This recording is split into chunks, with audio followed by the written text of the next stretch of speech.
हरे कृष्ण समस्त भक्त चरण दंडवत प्रणाम।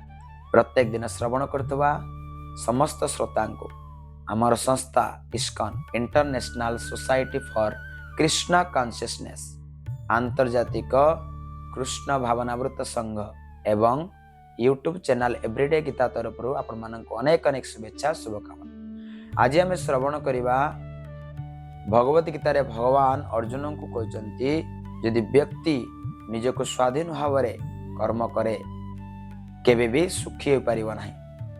श्रीमद् भगवत गीतार भगवान अर्जुन को कहते तृतीय अध्याय कर्मयोग श्लोक संख्या 30 रे मयि सर्वाणि कर्माणि सन्न्यास्य अध्यात्म चेतसा निराश निर्मम भूत्वा युद्धस्य विगत ज्वरः।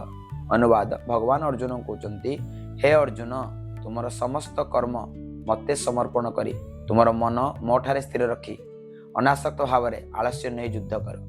ठीक से यदि व्यक्ति भगवान उपरे निर्भर न करी निजक स्वाधीन भाव कर्म करे ताले सुखी हो पारिबो नाही।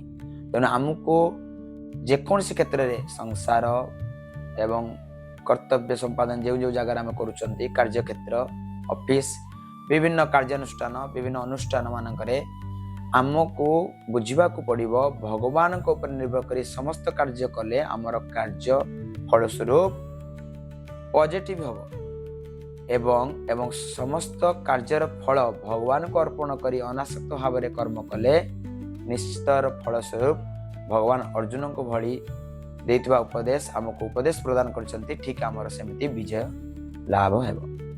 हरे कृष्ण।